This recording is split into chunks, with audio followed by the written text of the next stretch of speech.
उत्तर प्रदेश के यशस्वी उप मुख्यमंत्री जी और उनके माँ बाप से संबंधित जो टिप्पणी की गई है वो अत्यंत निंदनीय है। प्रतिकूल जवाब मिलेगा। वैसे मैं ईश्वर से प्रार्थना करता हूं कि भगवान समाजवादी पार्टी के लोगों को सद्बुद्धि दें। देखिए, मैं राजनीतिक जीवन में लंबा अनुभव हो गया है। आज तक के इतिहास में हमने राजनीतिक लोगों को एक दूसरे को का प्रतिकार, प्रतिरोध, प्रतिशोध सब कुछ देखा है, लेकिन इस स्तर का प्रतिरोध प्रतिकार मैंने कभी नहीं देखा है।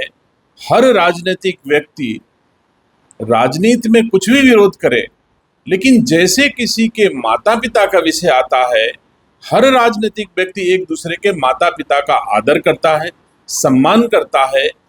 लेकिन जो समाजवादी पार्टी के अधिकृत ट्विटर हैंडल से उत्तर प्रदेश में संवैधानिक रूप से निर्वाचित उत्तर प्रदेश के यशस्वी उप मुख्यमंत्री जी और उनके माँ बाप से संबंधित जो टिप्पणी की गई है वो अत्यंत निंदनीय है। समाजवादी पार्टी के नेताओं की ये सोची समझी रणनीति है।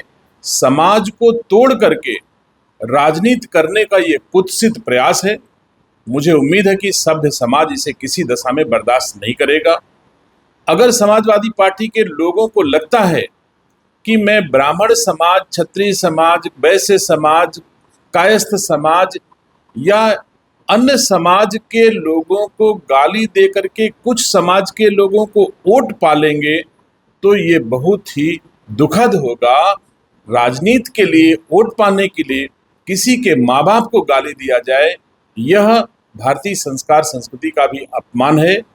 मैं तो जैसे श्री ब्रजेश पाठक जी की माँ में अपनी माँ देखता हूँ, वैसे अखिलेश यादव की माँ में भी अपनी माँ देखता हूँ। मैं पिछड़ों की माँ को अपनी माँ मानता हूँ, दलितों की माँ को अपनी माँ मानता हूँ। लेकिन अगर समाजवादी पार्टी के लोग समझते हैं कि ये ब्राह्मण की माँ है, तो मैं नहीं समझता ये किसी दशा में भारतीय संस्कार संस्कृति के पोषक लोग, उपासक लोग इसे किसी दशा में स्वीकार करेंगे। इसका प्रतिकूल जवाब मिलेगा।